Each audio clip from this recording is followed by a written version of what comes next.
오늘은 value at risk에 대해서 조금 살펴볼게요. value at risk는 JP 모간에서 개발한 위험을 계량화한 지표다.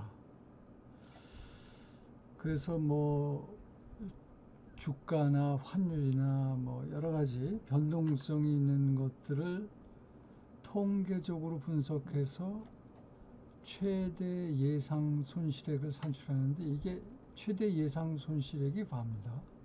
이게 바예요. 근데 이제 중요한 전제 조건이 이 통계적인 분포를 가정을 하죠. 이제 보통 정기 분포를 가정을 하면 이 바라고 하는 최대 예상 손실액은 보유 기간이나 신뢰 수준에 따라서 그 크기가 달라집니다. 그래서 이걸 영어로 정의를 한 게 이제 the quantile of distribution below which, 이 무슨 말이냐면, 예를 들어서 정기 분포가 이렇게 있다고 하면 여기서 요 밑에 부분이 예를 들어서 요 지금 빨간색 부분, 요게 Q%다 라고 할 때 요 Q%를 만들어주는 요 경계선 내 값, 뭐 예를 들어서 이런 길이로도 표현이 되고, 이런 값들을 바라고 하고, 그 의미는 최대 예상 손실액이라는 얘기죠. 그래서 보통 요 밑에 부분의 그 확률 값과 같이 바를 표현을 해요. 그래서 1% 바 그러면은 요 밑에 Q가 1%라는 얘기고, 이 1%의 손실에 대해서는 우리가 없다고 가정을 하고, 이 나머지 하얀 부분의 분포 중에서 최대 손실액을 구하겠다는 얘기예요. 그 값이 바다라는 얘기예요. 만약에 5% 바다 그러면은 요 Q가 5%라는 얘기고, 이 5%의 빨간색 부분은 없다고 가정하고, 나머지 분포 중에서 최대 손실액을 예상되는 손실액을 구해서 그 값을 바로 표현을 하게 되는 거죠. 이 바라는 그 계량화된 그 위험을 계량화시킨 지표는 국제결제은행에서도 뭐 공인을 했다고 그럴까요?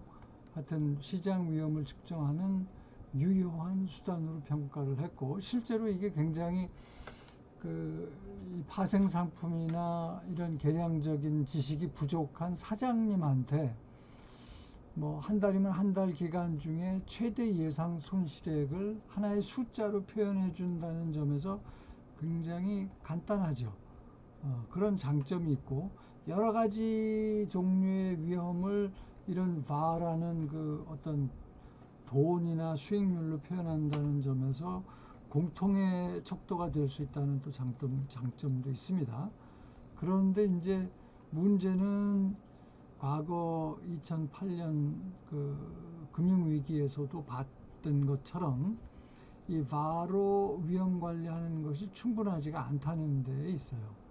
이제 보통 정기분포를 가정하는데, 정기분포를 가정하고 이 Q를 뭐 1% 정도로 가정을 하면 1% 바 값을 구해서 최대 예상 손실액은 뭐 예를 들어서 100억이다 라고 했으면, 실제로 2008년 금융위기 때 보면은 뭐 100억보다 훨씬 큰 액수의 손실이 발생을 했거든요. 그러면 바를 통한 위험 관리가 충분치 않았다는 것의 반증인데, 이제 중요한 이유 중에 하나가, 우리가 이제 보통 통계적인 분포를, 정기 분포를 가정을 하는데, 이 분포가 잘못될 경우는 이 바로, 그러니까 정기 분포를 가정을 하고 바값을 계산하는 것이 잘못될 수가 있는 거죠. 실제로 정기 분포의 이 꼬리 부분보다 실제 분포는 굉장히 더 fat하다, fat tail distribution을 갖고 있다라고 보고, 그런 의미에서 위기 상황이 정기 분포가 예측하는 것보다 더 자주 발생을 한다. 따라서 정기 분포를 가정을 하고 계산한 바값은 사실상 최대 예상 손실액이 아닐 수 있다는 거죠. 자, 그거는 그렇고, 바를 그 조금 더 이해하기 위한 예제를 하나 만들어 봤는데요. 이건 사실 바디-케인 마커스 5장에 있는 예제입니다. 이제 투자론으로 많이 보는, 대학교에서 많이 참고로 하는 교재죠. 예를 들어서 마이크로소프트 주식에 10,000불을 투자한다고 가정을 하고, 마이크로소프트 주식의 월 평균 주가 수익률이 정기분포를 따른다고 가정을 하고, 그 기대값은 5%, 표준 편차는 10%라고 가정을 하면, 한 달 후에 돈은 W1이라고 했을 때 10,000불 곱하기 1 플러스 R은 이제 수익률이에요. 주가 수익률의 분포를 따르겠죠. 그런데 R이 정기 분포를 따르기 때문에, 그리고 요 식 자체가 리니어한 식이기 때문에 이 W1의 분포도 그 정기 분포를 따라가게 됩니다. 정기 분포의 그 큰 장점은 이 리니어리티가 보존된다는 거거든요. 그래서 하여튼 기대값은 이렇게 표현이 되고, 이 수익률의 기대값이 5%이기 때문에 1,500불이 될 것이고, 그 다음에 이제 분산값은 이런 경우 만은 밖으로 나오면 10,000제곱이 되고요. 그것의 분산값이 되는데, 수익률의 분산값 곱하기 수익률의 분산값인데, 그게 이제 100만이 되는데, 이 100만은 1,000의 제곱이죠. 그러니까 W1은 1년, 한 달 후 돈의 분포인데, 확률 분포인데, 역시 정기 분포를 갖고, 가운데 기대값이 1,500불이며, 표준 편차가 1,000불, 그리고 분산은 1,000의 제곱이 되겠죠. 아직까지는 바랑 상관이 없어요. 그냥 그 정기 분포에 대한 연습, 뭐 이 정도로 생각하시면 되고, 만약에 W1이 따라서 정기 분포를 따라가니까 이런 식의 분포고, 가운데 값은 1,500이고, 그 다음에 표준 편차는 1,000이라고 가정을 한 거죠. 그랬을 때 이게 이제 표준 편차보다 더 떨어져 있는 9,000 이하로 W 값이 되게 만드는, 이게 이제 W1의 분포입니다. 요 끄트머리 분포는 요 확률 값이죠. 이게 정기 분포니까 요 면적을 구하면 되는데, 이제 엑셀 함수를 쓰면은 요 밑에 있는 확률 값은 normdist 엑셀 함수 값으로 쉽게 구할 수가 있죠. 요거는 기대값, 요거는 표준 편차, 그리고 우리가 알고자 하는 9,000 이하의 확률 값은 norm distribution의 normdist입니다. 그랬더니 요 값이 0.067이다. 그러면 요 빨간 면적이 0.067, 따라서 6.7%라는 얘기죠. 그 다음에 이제 문제가 계속됩니다. 조금 전에 6.7%는 이 W1 값이 9,000인데, 이게 9,000일 때의 수익률은 어떻게 되느냐, 그 얘기예요. R이 어떤 값일 때 W1은 9,000이 되느냐. R은 지금 초기 투자액이 10,000불이었기 때문에 9,000일 때 수익률은 마이너스 10%가 되는 거죠. 근데 조금 전에 요 9,000일 때 요 분포가 요 W1의 분포나 이 수익률의 분포가 사실은 똑같이 정기 분포가 똑같은 겁니다. 이게 R이고, 만약에 R로 표현이 될 때는 요 가운데 값이 5%라고 그랬나요? 5%고, 그 다음 표준 편차는 10%고, 그리고 요 두 개의 그림은 똑같은 정기 분포 모양이 되는 건데, 요게 9,000, W1으로 9,000일 때 R 값은 뭐냐, 이제 그 문제거든요. 3번 문제가. 그래서 그거를 그대로 계산해주면 이제 0.1이 되겠죠. 그 확률 값이 9,000 이하가 0.067인데 이거 잘못됐네요. 0.067. 9,000 이하가 0.067이라면 이 수익률이 10% 이하가 되는 것도 0.067이 돼야 되겠죠. 똑같은 확률이죠. 근데 이제 여기서 한 단계 더 이제 그 원 스텝 퍼더로 들어가서, 만약에 5% 바값을 구하면 어떻게 되느냐. 5% 바값은 조금 전에 이 그림으로부터 수익률로 보던 W1으로 보던, 이거는 6.7% 바값을 여기서 그림에서 계산할 수가 있는 거죠. 최대 손실액이 6.7% 바라고 하면은 1,500불이 되나요? 그죠? 9,000불이면 손실이, 최대 예상 손실액이 지금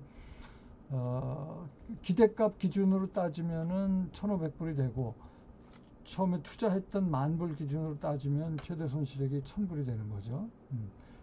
그러니까 6.7% 바의 의미는 이제 그렇다는 얘기고, 지금 5% 바를 구하라는 얘기죠. 두 번째 지금 여기 얘기는 요거를 쉽게 얘기하면 5% 바는 어떻게 되느냐. 그럼 조금 전에 그림을 염두에 두고 5% 되게 만드는 요 그림에서, 여기 이거는 지금 이 R로 표현되는 정기분포고요. 요 가운데 기대값이 5%고 표준 편차는 지금 10%일 때, 요 끄트머리에 요 빨간색 부분이 5% 되게 만드는 요 R 값은 뭐냐. 이제 그거를 역시 엑셀 함수를 써서 풀면은 이게 norm inverse의 norm INV입니다. 이거 확률 값이에요. 요 빨간 요 확률 값이 5% 되게 만드는 바로 요 R 값은 뭐냐. R 값이 마이너스 0.114라는 거죠. 이게 5%일 때 요 값은 마이너스 0.114. 따라서 지금 10,000불을 갖고 투자하면은 요 손실액으로 따지면은 1,114불이, 지금 10,000불에서 1,114불이 손실이 나면 요 끄트머리 5% 바가 되는 거예요. 만약에 1% 바다 그러면 이제 요게 1이 되겠죠. 요게 1이 되고, PPT가 실수가 많네요. 요걸 0.0이라고 그래서 엑셀로 요걸 풀면은 마이너스 0.18263이 됩니다. 그러면은 마이너스 1,826불 정도가 지금 내가 10,000불 갖고 투자했을 때 손실이 나면 요 끄트머리가 5%가 아니고 1%가 되는 거죠. 자, 그러면 이제 1% 바다. 그러면은 요 1%의 확률은 안 일어난다고 가정을 하고, 나머지 하얀 부분에서 최대 손실액이 1,826불이 되는 거고, 5% 바다 그러면 요 5% 확률은 안 일어난다고 생각하고, 요 하얀 부분 중에서 최대 손실액이 1,144불이 되는 겁니다. 그게 이제 1% 바, 5% 바의 그 예제인데요. 이 경우에. 근데 이제 아까 말씀드린 대로 실제 분포는 정규 분포보다 훨씬 두꺼운 이 패테일을 갖고 있다고 그래가지고, 패테일이다 보니까 우리가 요 빨간 부분은 안 일어난다고 가정을 하고 계산했던 최대 예상 손실액, 그게 5% 받은 1% 받은이 최대 예상 손실액이 너무 쉽게 깨진다는 거죠. 금융위기 상황에서 보니까. 그래서 이제 그거보다 조금 뭐 아류라고 볼 수 있는데, 바에 expected shortfall이라는 건데, 그건 뭐냐면 요 분포의 기대값을 구하는 거예요. 그냥 바는 최대 요 빨간색은 안 일어난다고 가정하고 최대 예상 손실액을 구했다면, 이 expected shortfall은 이 빨간색의 기대값을 구한 다음에 그러면 뭐 기대값이 가운데 값이니까 이 정도 될 거 아니에요. 아까 바는 이 길이라고 봤다면 expected shortfall은 그보다 더 긴 이 길이가 되겠죠. 그래서 expected shortfall이 바보다 조금 더 큰 값을 갖게 되고, 그런 의미에서 최대 예상 손실액이 조금 더 커지는 거죠. 이 expected shortfall을 다른 말로 conditional tail expectation, CT라고도 하는데, CT는 expected shortfall은 최악의 시나리오, 이 빨간색 분포에서의 기대값을 취함으로 바보다는 조금 더 큰 값, 그런 의미에서 최대 예상 손실액을 조금 더 키웠다는 거죠.